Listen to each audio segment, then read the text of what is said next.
할렐루야. 우리 옆 사람과 함께 믿음으로 인사하도록 하겠습니다. 하나님께서 우리와 함께 하십니다.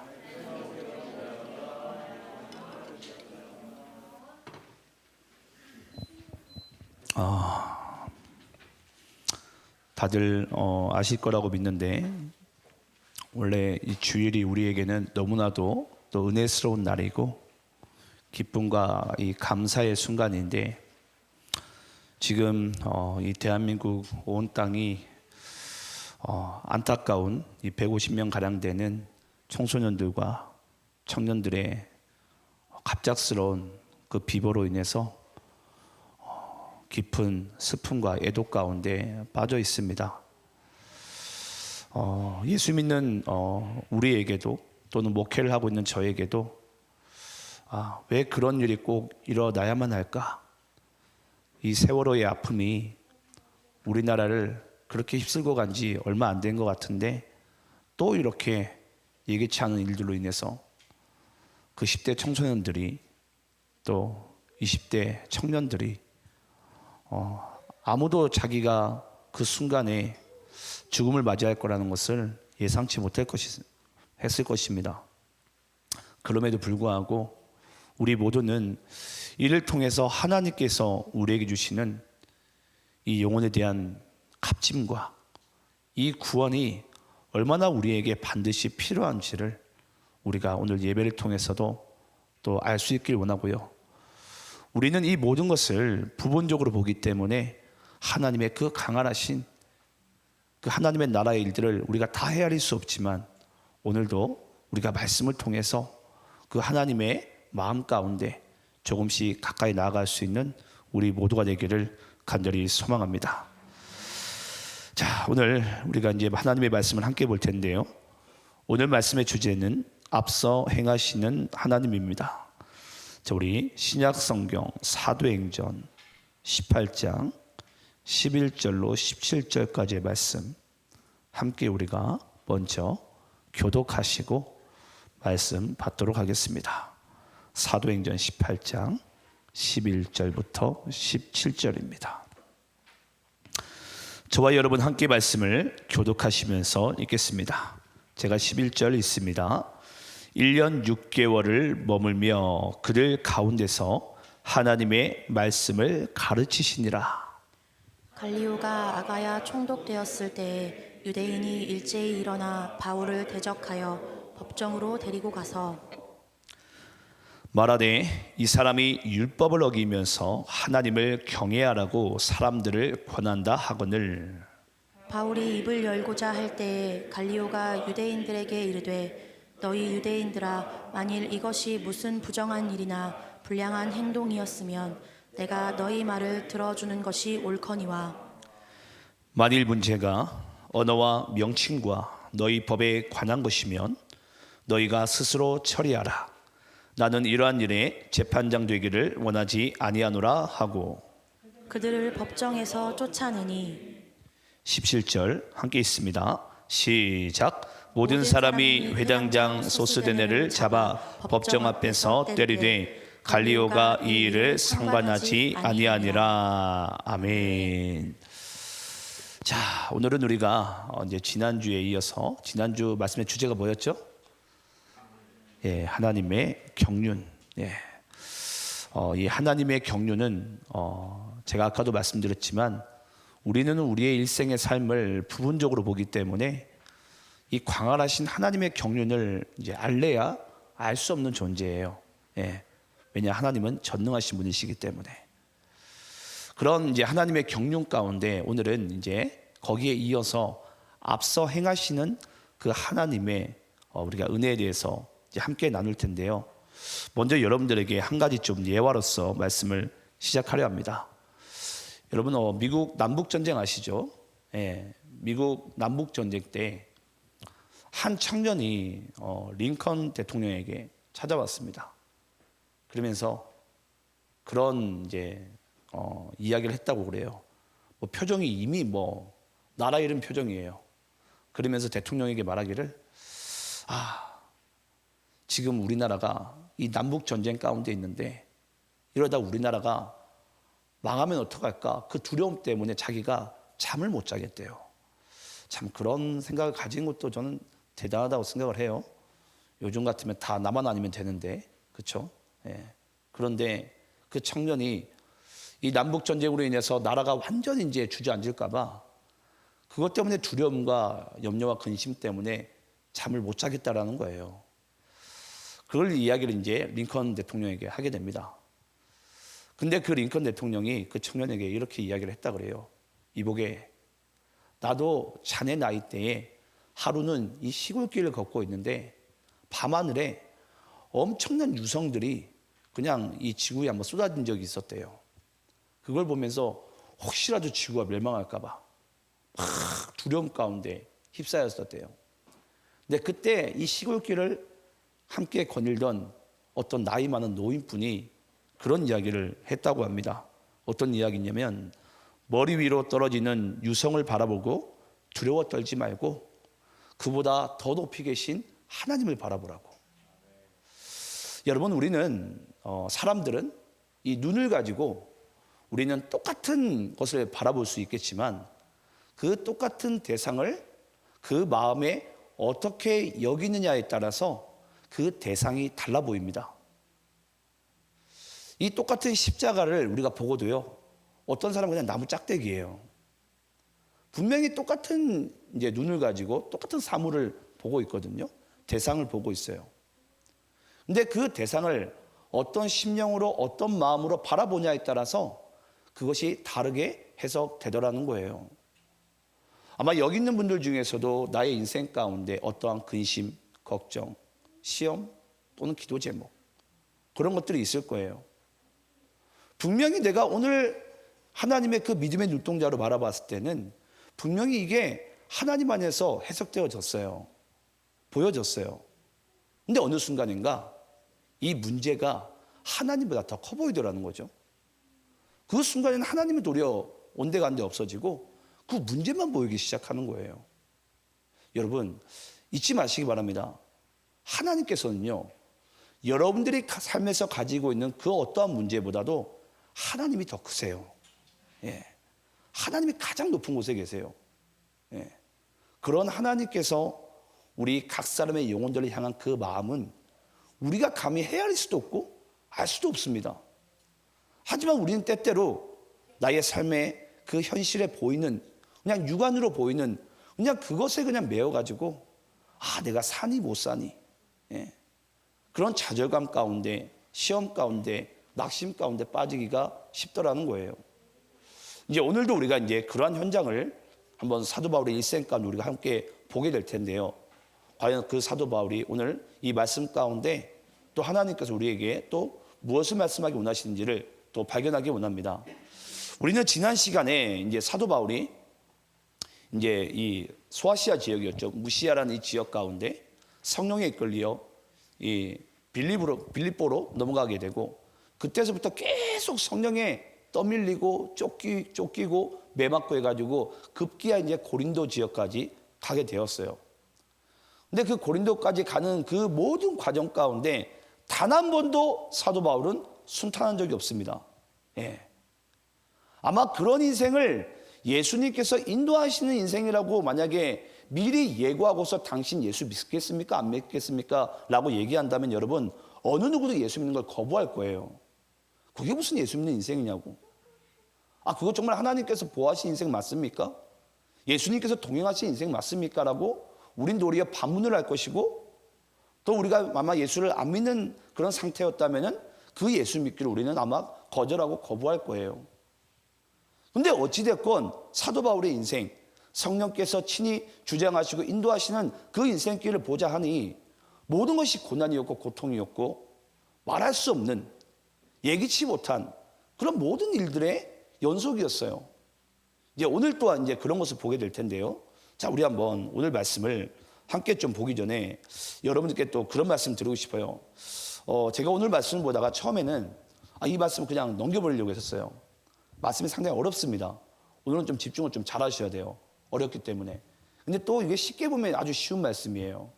그런데 오늘 말씀 보면서 제가 딱 떠오르는 인물이 두 인물이 딱 생각이 났어요. 그게 뭐냐면 바로 모세와 다윗이었어요. 여러분 우리가 모세를 보게 되면요. 상당히 재밌습니다. 하나님께서 모세를 몇 세에 부르죠? 80세에. 예. 아주 나이 많은 그때 불러요. 힘이 팔팔할 때는요. 모세가 나이 40에 뭐 하게 되죠? 살인죄에 빠지게 되죠. 예. 그때는 하나님이 부르지도 않습니다. 그러면서 뭐 하게 만드시죠? 40년을 광야에서 머물게 만드세요. 아마 모세는 몰랐을 거예요. 그 40년 동안 모세가 살인죄로 인해서 광야에 머무는 동안에 모세의 상태가 어떻게 하게 되죠? 말이 어눌해집니다. 왜냐 누구랑 대화를 해본 적이 없으니까 40년을 홀로 지내는 거예요. 그 시간 동안에 이 모세는 자기가 가지고 있는 모든 힘이 다 빠집니다. 근데 그 나이 80이 되어서야 하나님께서 모세를 부르시는 거예요. 내가 너를 통해서 내 백성 이스라엘을 가나안 땅으로 인도하겠다라는 거예요. 그때 여러분 이게 말이 됩니까? 아니 좀 행하실 거면 오늘 말씀의 주제처럼 미리 앞서 행하시지. 이게 뭐예요 이게? 여러분 그렇지 않습니까? 여러분 잘 아시는 우리가 지금 사무엘상이어서 사무엘하 우리 강의 말씀을 주일 저녁마다 함께 나누고 있는데요. 우리 다윗의 인생을 보더라도 다윗이 그 어린 나이 가운데 사무엘 선지자로부터 왕으로 기름 부심 받아요. 근데 그 이후로부터 뭐 하게 되죠? 10년을 도망자 인생을 살아요. 아니 왕으로 기름 부심 받았는데 왜 하나님께서 정작 허락하신 인생은 도망자의 인생이냐라는 거예요. 그걸 누가 여러분 하나님이 기름 부었다고 여러분 믿겠습니까? 아 사무엘이 잠시 노망 났었구나. 아 잠시 좀 약간 정신이 좀 약간 이상해가지고 마귀 음성을 하나님의 음성으로 잘못 들었나? 아마 그렇게 다윗이 생각할 수 있지 않았을까요? 근데 그런 와중에 결국은 앞서 행하신 하나님을 통해서 다윗의 인생은 하나님께서 원하시는 참 이스라엘의 왕이 되고야 맙니다. 예. 오늘 이제 우리가 그런 이제 바울의 이제 우리는 이제 어찌 보면 사도 바울이 이제 이 세계 1차, 2차, 3차, 4차 전도 여행 가운데 거의 중반쯤 왔어요, 이제. 이 중반쯤 왔을 때 이 사도 바울에게 하나님께서 어떻게 역사하시는지 바울이 예기치 못한 뭘 앞서 행하셨는지를 우리가 본문 말씀을 통해서 함께 보도록 하겠습니다. 자, 우리 11절, 12절 말씀을 함께 다시 한번 교독하면서 읽을 텐데요. 제가 11절 읽고 여러분들 12절 읽겠습니다. 자, 1년 6개월을 머물며 그들 가운데서 하나님의 말씀을 가르치니라. 갈리오가 아가야 총독되었을 때 유대인이 일제히 일어나 바울을 대적하여 법정으로 데리고 가서 자, 사도 바울이 고린도에 얼마나 머문다고요? 1년 6개월을 고린도에 머뭅니다. 그래서 사도 바울이 1차, 2차, 3차, 4차 세계전도 여행 가운데 가장 오래 머물게 되는 지역이 고린도 지역입니다.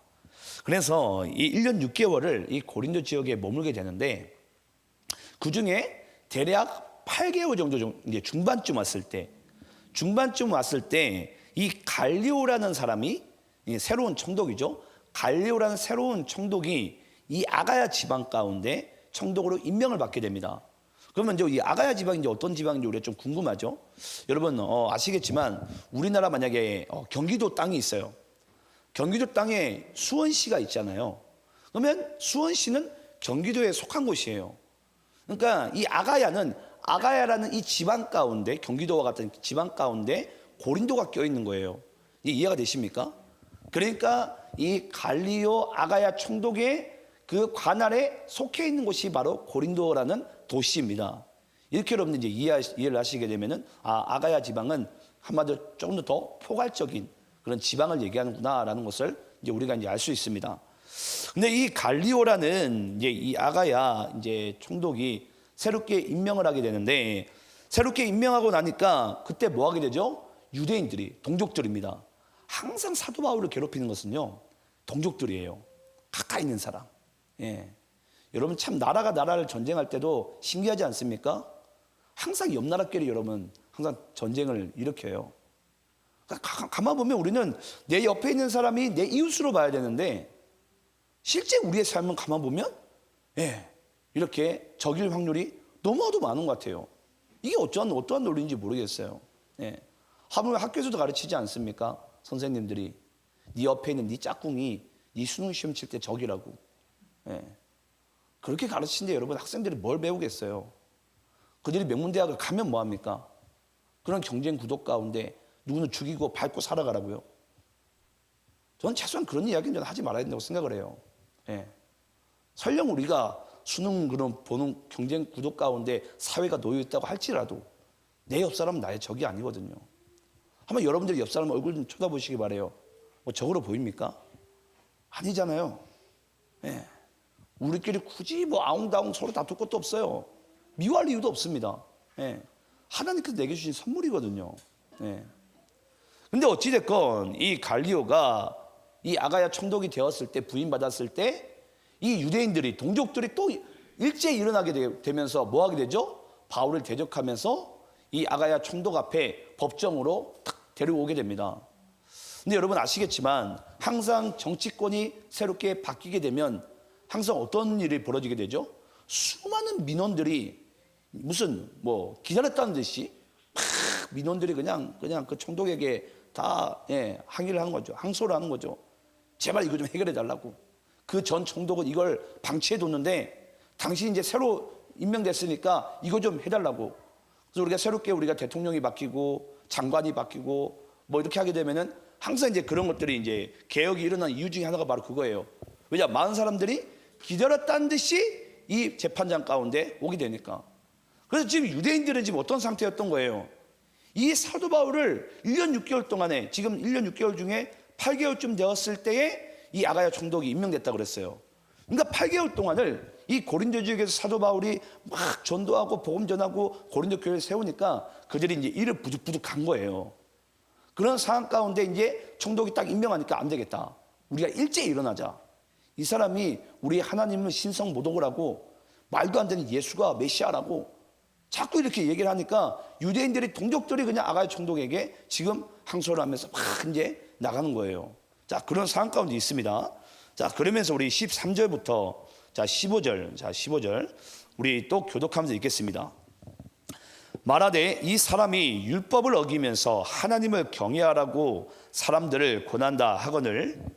바울이 입을 열고자 할 때 갈리오가 유대인들에게 이르되 너희 유대인들아, 만일 이것이 무슨 부정한 일이나 불량한 행동이었으면 내가 너희 말을 들어주는 것이 옳거니와. 15절 함께 있습니다. 시작. 만일 문제가 언어와 명칭과 너희 법에 관한 것이면 너희가 스스로 처리하라. 나는 이러한 일에 재판장 되기를 원하지 아니하노라 하고. 아멘. 자, 여러분, 바울이 뭐라고 얘기하죠? 자기가 죄가 있다고 얘기합니까? 없다고 얘기합니까? 없다고 얘기합니다. 난 죄가 없다. 죄가 없다. 그러면서 실제로 갈리오 총독이 보기에도 바울은 죄가 없는 것 같은 거예요. 그러니까 15절에 이 말씀이 등장하는 거죠. 만일 문제가 언어와 명칭과 너희 법에 관한 것이면 너희 스스로 처리하라. 왜냐? 갈리오가 보기에는 지금 암암리에 뭘 얘기한 거죠? 무죄 선언을 얘기한 거예요. 내가 보기엔 지금 이 바울은 죄가 없어 보이는데 만약에 너희들의 문제와 너희들의 언어와 너희들의 명칭에 만약 관한 것이면은 너희 법대로 처리하면 되지 않겠느냐? 라고 지금 그 이야기를 지금 오늘 이 말씀 가운데 하고 있는 거예요. 예. 근데 여러분, 이 일이요, 왜 우리에게, 오늘 사도 바울에게 중요한지에 대해서 우리가 좀 알아야 되는데, 여러분 혹시 그거 아세요? 재판장에서 판사가 여기서 이제 그때 당시에 이제 이 판결권이 이제 로마 황제가 임명한 총독이 가지고 있습니다. 그러면 총독이 이제 판결을 하게 되어져 있는데, 이 재판장에서 만약에 재판장이 판결을 하게 될 때, 여러분 애매모호한 그런 만약에 이제 만약 건수가 만약에 올라왔어요. 의결권이. 그때 여러분 어떤 것으로 인해서 그 판결을 재판장이 내린 줄 아십니까? 과거의 판례를 봅니다. 과거의 판례를. 만약에 이게 법으로 이게 모아님에 도달하는 게 정확히 내려지게 되면 이 법률상으로 이게 딱 해결이 돼요. 근데 애매모호한 경우에는 어떤 걸로 이제 재판장이 판결을 내리냐면 그 과거의 판례를 봐요. 이런 과거에 이런 판례가 있었는데 이런 애매모호한 경우에는 이렇게 그 전 재판장이 이렇게 해결했습니다라는 그런 판례가 있다라는 거예요. 자, 그러면 왜 이 판례가 그만큼 중요하냐라는 부분이 이제 우리의 이제 궁금증일 텐데요. 먼저 여러분들에게 오늘 여기 등장한 이 갈리오가 세 가지의 단어를 얘기했잖아요. 너희들의 보니까 문제, 너희들의 문제가 언어, 그리고 명칭, 법, 이 세 가지 단어를 이제 지금 갈리오가 거론했습니다. 근데 여기서 여러분 이 세 가지 단어가 너무 중요해요. 이 세 가지 단어 중에 첫 번째 언어가 여러분 헬라어로는 로고스입니다. 로고스. 그리고 여기 명칭이라는 단어가 오노마라는 헬라어예요. 오노마. 그리고 마지막이 법이라는 단어가 노모스라는 또 이 헬라어입니다. 근데 이 세 가지 이 언어와 명칭, 법, 로고스, 오노마, 이 노모스라는 이 세 가지 단어가요. 어떤 단어냐면 당시의 종교 철학적 단어였어요. 그러면 당시에 아무리 그 로마 총독일지라도 이 세 가지 단어가 종교적 철학적 의미에서 어떠한 뜻을 가지고 있었는지는 여러분 그 종교와 철학을 알지 않는 이상은 그 세 가지의 진짜 단어의 의미를 알래야 알 수가 없었어요. 근데 이 여기에 등장한 이 갈리오 총독은 이 세 가지의 단어의 의미를 너무나도 명확하게 알고 있었습니다. 그 이유가 뭐냐면 이제 역사서에 보게 되면 이 갈리오 총독의 아버지와 형이요 그때 당시에 당대 아주 유명한 이 종교 철학자들이에요. 그러니까 종교 철학자들 그 집안 사이에 아버지와 그 형 사이에 이 자란 친구가 바로 이 갈리오라는 총독입니다. 그러니까 스스로는 종교 철학적 사상 가운데 자기가 이 학문에 매진하지 않아도 그 아버지와 형으로부터 이 갈리오 총독은 그것을 이제 습득을 하게 됩니다. 그러니까 여기에 등장한 로고스와 오노마와 노모스라는 이 종교 철학적인 단어를 그가 알 수 있는 거예요. 어떤 의미인지 여러분 아시겠습니까? 그럼 왜 이 세 가지가 여러분 아는 게 왜 중요하냐면요. 만약에 이 갈리오 총독이 이 세 가지의 단어가 종교 철학적인 의미를 가지고 있다는 그 사실을 스스로 몰랐다면 만약에 갈리오 총독은 지금 바울을 어떻게 재판했을까요? 그 자리에서 여러분 바로 사형 선고를 때려버립니다. 너는 죄가 있다고. 근데 지금 갈리오가 보는 바울의 지금 입장은 어떤 입장이죠? 이 사람은 지금 로마 황제의 그 법적인 측면에 있어서는 전혀 걸림돌이 없어요. 이 세 가지는 쉽게 얘기하면 유대 종교법으로 다스려야 되는 부분이지 로마 황제의 그런 법적인 개념에서 지금 사도 바울은 법적으로 걸려들 제목이 없습니다. 그러니까 지금 갈리오 총독의 입장에서는 지금 이 바울을 뭐 하게 된 거예요? 무죄를 선고하게 돼버린 거예요. 무죄를. 이건 그냥 너희들의 법대로 너희들은 해결해 버려라. 그러면 이게 이제 앞으로 사도 바울에게 있어서 너무나도 중요한 부분이 뭐냐면 이게 사도 바울이 이제 앞으로 이제 복음을 전하는 것에 있어서 아주 중요한 단서와 보호막과 판례가 됩니다. 이제 그러니까 어찌 보면 이제 갈리오 총독이 지금 재판 내린 이것이 앞으로 사도 바울을 복음을 전하는 데 있어서 아주 귀한 보호막이 돼요. 쉽게 얘기하면 재판장에서 무죄를 받을 수 있을 만한 아주 귀한 이제 판례가 되는 거예요. 자, 그러면 이제 그 판례를 우리가 한번 성경에서 어떤 일들이 있었는지에 대해서 함께 한번 나누도록 하겠습니다. 자, 그러면 사도행전 25장 말씀 좀 볼게요. 사도행전 25장. 여러분 좀 약간 이게 잘 찾아오시는지 모르겠어요, 지금 말씀을.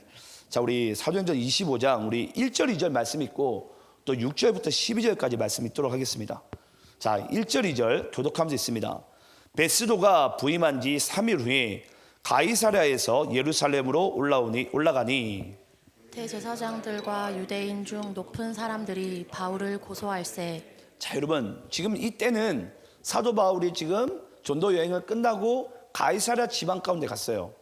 가이사랴 지방 가운데 갔는데 보니까 이 베스도가 부임한 지 지금 3일 후에 가이사랴에서 예루살렘으로 이제 가게 됩니다. 그리고 사도 바울도 가이사랴에서 예루살렘으로 또 가게 됩니다. 그런 이제 와중에 지금 이 일이 지금 벌어지게 된 거예요. 그런데 그때 대제사장과 또 동족들이죠, 유대인들이 높은 사람들이 이 바울을 고소하게 됩니다. 그 종교 지도자들이. 그래서 종교 지도자들이 지금 이 사도 바울을 또 보니까 이 새로 부임한 베스도 총독에게 이 종교 재판을 법적인 재판을 지금 하려고 하는 거예요. 자, 그러면서 또 6절부터 12절 또 교독하면서 있습니다. 자, 6절부터 12절입니다. 교독하면서 있습니다.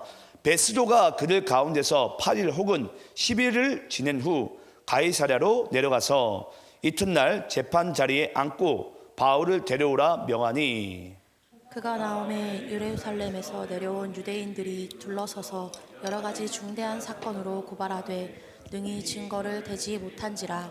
바울이 변명하여 이르되 유대인의 율법이나 성전이나 가이사에게나 내가 도무지 죄를 범하지 아니하였노라 하니 베스도가 유대인의 마음을 얻고자 하여 바울더러 묻되 내가 예루살렘에 올라가서 이 사건에 대하여 내 앞에서 신문을 받으려느냐? 바울이 이르되 내가 가이사의 재판자리 앞에 섰으니 마땅히 거기서 신문을 받을 것이라. 당신도 잘 아시는 바와 같이 내가 유대인들에게 불의를 행한 일이 없나이다. 만일 내가 불의를 행하여 무슨 죽을 죄를 지었으면 죽기를 사양하지 아니할 것이나 만일 이 사람들이 나를 고발하는 것이 다 사실이 아니면 아무도 나를 그들에게 내줄 수 없나이다. 내가 가이사께 상소하노라 한데. 12절 함께 있습니다. 시작. 베스도가 배석자들과 상의하고 이르되 내가 가이사에게 상소하였으니 가이사에게 갈 것이라 하니라. 아멘. 자, 여러분, 이제 이야기를 제가 조금 더 이제 정리해 드릴게요. 지금 베스도가 가이사의 총독으로 임명을 받았어요. 이제 3일 만에 이제 약간 이제 마실 차원에서 예루살렘으로 이제 방문을 하게 됩니다. 근데 예루살렘을 방문해 보니까 이 사도 바울이 예루살렘에서 종교 지도자들로 하여금 지금 신문 가운데 있는 거예요. 그러면서 베스도 총독이 이 예루살렘으로 왔다는 소식을 이 종교 지도자들이 듣게 되는 거예요. 그래서 이것을 가지고 재판을 해주시오. 근데 여기 보면 베스도가 유대인의 마음을 얻고자 하여, 지금 베스도의 마음 가운데 어떤 마음이 있는 거죠? 총독의 자리를 유지하려면은 백성들의 민심을 얻어야 돼요. 그러니까 사도 바울이 죄가 있냐 없냐는 여러분 베스도에게 중요하지 않습니다. 민심을 얻는 것이 중요해요. 민심을 얻는 것이 중요하니까 베스도 입장에서는 지금 어떻게 되죠? 반드시 사도 바울을 지금 쉽게 얘기하면 사형 선고를 내려버려야 돼요. 그래야지 자기가 그 총독의 자리를 유지할 수 있으니까. 그러니까 죄가 있고 없고는 중요한 게 아니에요. 그런데 여기서 사도 바울이 아주 중요한 이야기를 합니다. 10절 말씀 한번 다시 띄워주시겠어요? 자, 10절 말씀을 제가 한번 읽어볼게요. 방송실 10절. 자, 제가 한번 읽어봅니다. 바울이 이르되 내가 가이사의 재판자리 앞에 섰으니 마땅히 거기서 신문을 받을 것이라. 당신도 잘 아시는 바와 같이 내가 유대인들에게 불의를 행한 일이 없나이다. 여기서 사도 바울이 알 듯 모를 듯한 이야기를 해요. 당신도 잘 아시는 바와 같이. 이게 바로 여러분 바로 이전에 갈리오 총독의 과거의 판례를 얘기해요. 그 판례를 당신이 아시는 바와 같이 나는 지금 이 유대인들에게 죄가 없습니다. 그때도 고린도 지역에서 내가 8개월 동안 머무는 동안 1년 6개월 동안 머무는 동안에 그때도 유대인들이 나를 그때도 항소하였는데 그때도 내가 죄 없다고 갈리오 총독에게 내가 받았습니다. 그걸 당신도 아시는 바와 같이 나는 죄가 없다라는 거예요. 만약에 당신이 나를 진정 재판하고 싶거든 뭐 하라 그러죠? 그럼 차라리 내가 로마 시민권이 있으니까 나를 가이사에게로 보내소서. 예. 여러분 바울이 꿈에도 소원이 무엇인 줄 아십니까? 통일 아니에요. 뭘까요? 예. 바울이 꿈에도 소원이 뭘 것 같으세요? 예. 로마로 가는 거예요. 로마로. 사도 바울의 경우는 어디서 순교하죠? 로마에 가서 순교를 해요. 사도 바울이요. 이 일로 인해서 여러분 아시겠지만 사도행전 28장까지 나옵니다. 근데 사도행전 25장이에요. 사도 바울이 이 25장으로 하여금 사도 바울은 이때부터 이제 로마로 압송되기를 이제 결정을 내려지게 됩니다. 2년 동안 가이사랴에서 옥에 갇힌 후에 그 말씀 우리 다음번에 우리가 다룰 거예요.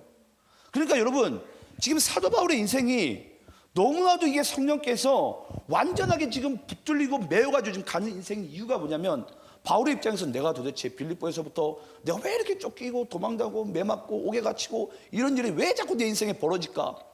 그러면서 급기야 유대인들에게 이 고린도 지역에서 8개월 동안 복음을 전할 때 사람들이 동족들이 나를 죽이려고 그래요. 예수 전한다는 이유로. 그러면서 또 다시 가이사랴 예루살렘으로 또 넘어가 보니까 거기서 또 동족들이 또 기다렸다는 듯이 베스도가 임명되자마자 바로 또 자기를 또 죽이려고 그래요. 바울은 자기의 모든 인생이 지금 이해가 되지도 않고 납득도 되지 않아요. 근데 그 모든 과정 가운데 사도 바울 여러분 아시겠지만 나중에 디모데 후서 말씀이나 이 사도행전 말미에 가게 되면요. 사도 바울은 자기가 이 로마에 가기를 간절히 원합니다. 근데 하나님께서 항상 막으세요. 바울이 로마로 가고 싶을 때마다. 그게 로마서의 말씀 가운데 기술되어져 있어요. 나는 로마로 가고 싶으나 성령이 나를 막아. 예, 성령께서 막으세요. 근데 하나님께서는 사도 바울로 하여금 로마에 언제 보내기로 작정하신 거죠? 사도 바울이 로마에서 순교하기 직전에 그 땅을 밟을 것을 이미 하나님께서는 다 계획을 해놓으신 거예요. 그런 과정 가운데 사도 바울은 자기 인생에 말할 수 없는 고난과 고통과 이 매맞고 그런 정말 순교당할 법한 그런 일들을 벌어졌겠지만 그 모든 과정 가운데 이미 하나님께서 이 바울의 인생을 앞서 행해 나가시는 거예요. 여러분, 이게 바로 예수 믿는 자의 인생입니다. 이게 우리가 계획하고 내가 원하는 바대로 모든 것이 술술 다 풀려버리는 게 예수 믿는 인생이 아니고요. 나는 이유를 알 수 없어요. 근데 분명히 내가 성령 안에서 나는 기도하고 이끌려가는 인생 가운데, 떠밀려가는 인생 가운데 하나님께서는요, 나의 인생길보다 나의 발걸음보다 앞서 행하셔서 나의 모든 삶의 발자취를 주님께서 지금 만들어 나가시는 거예요. 예. 그래서 우리가 그 주님을 뭐라고 부르는 줄 아십니까? 바로 웨이메이커예요. 우리의 길을 만들어 나가시는 주님, 우리의 길을 인도해 나가시는 주님, 앞서 행하시는 주님. 여러분, 그 주님을 믿습니까? 예. 나의 지금 처해져 있는 이 상황을 우리가 바라보는 게 아니라 우리가 그런 주님을 믿냐고요. 나의 인생길을 정말 주께서 인도하시는지를. 때로는 하나님께서 왜 나에게 이런 말할 수 없는 상황을 만드실까? 내가 왜 이 상황 가운데 내가 지금 처해져야만 할까?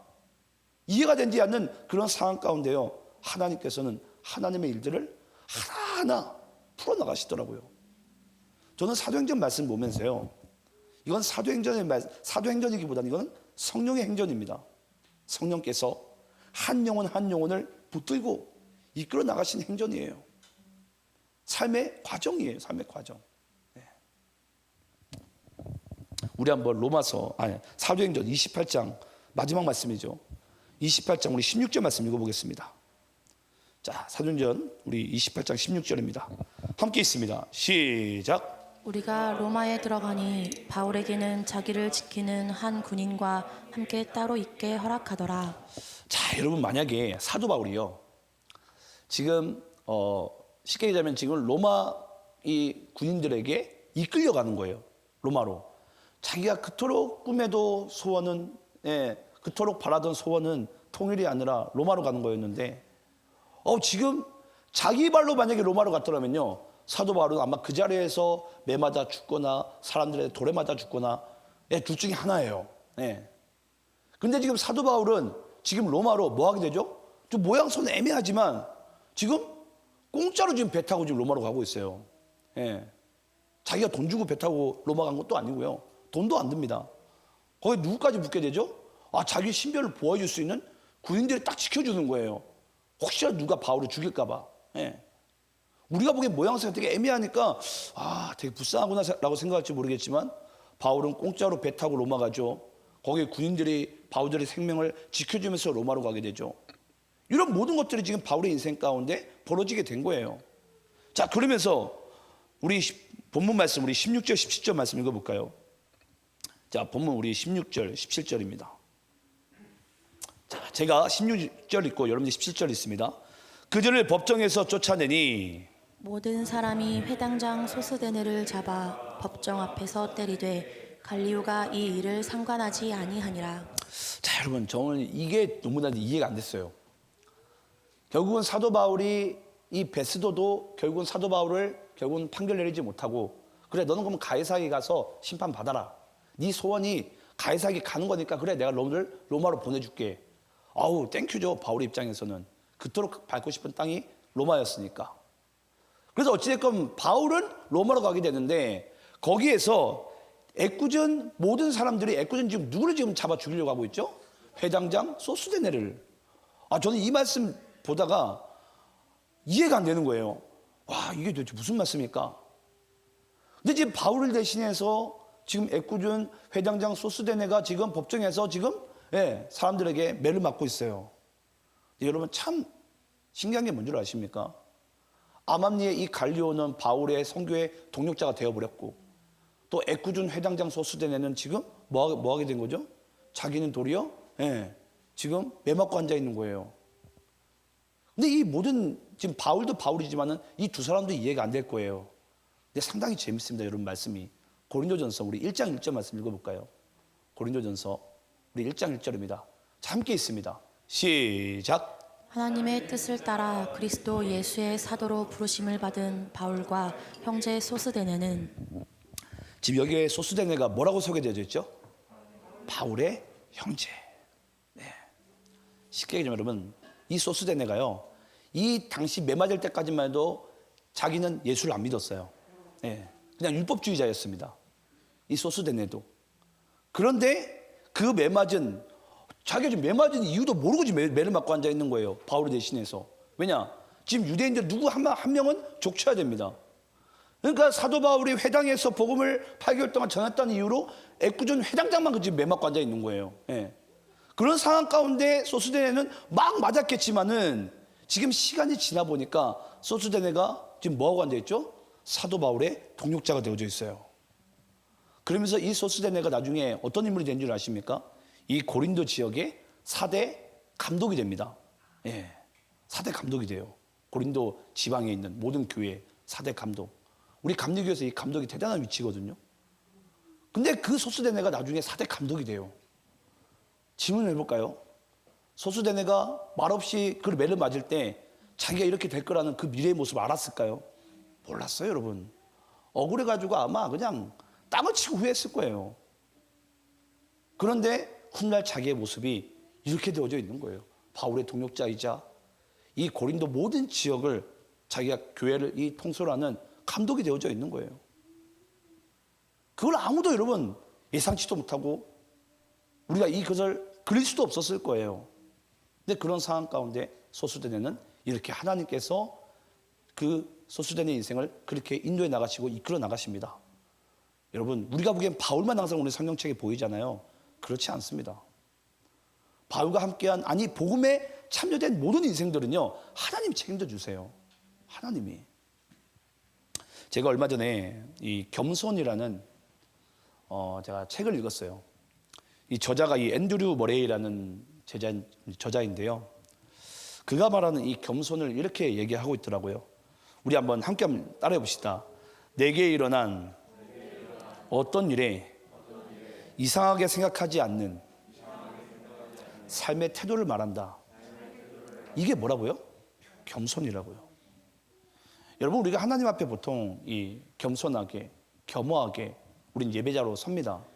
근데 진짜 겸손은 하나님 안에서 내게 일어난 모든 일을 이상하게 여기지 않는 삶의 태도가 바로 겸손이라는 거예요.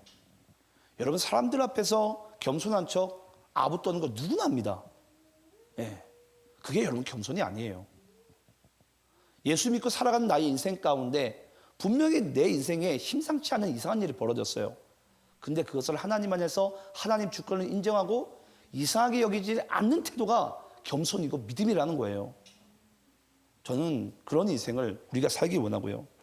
그리고 만약에 우리가 예수 믿고 살아가는 우리 인생 가운데 나에게 찾아온 슬픔, 나에게 찾아온 또는 고난, 또 내게 찾아온 고통을 하나님께서 허락하실 때는요, 잊지 마시기 바랍니다. 그 또한 하나님께서 각 사람을 향한 선한 뜻을 가지고 행하십니다. 왜 내게 이 슬픔이 찾아왔을까? 내게 왜 이 고통이 찾아왔을까? 여러분, 하나님 안에서는 그냥이 없어요. 네. 하나님 안에서는 그냥이 없어요.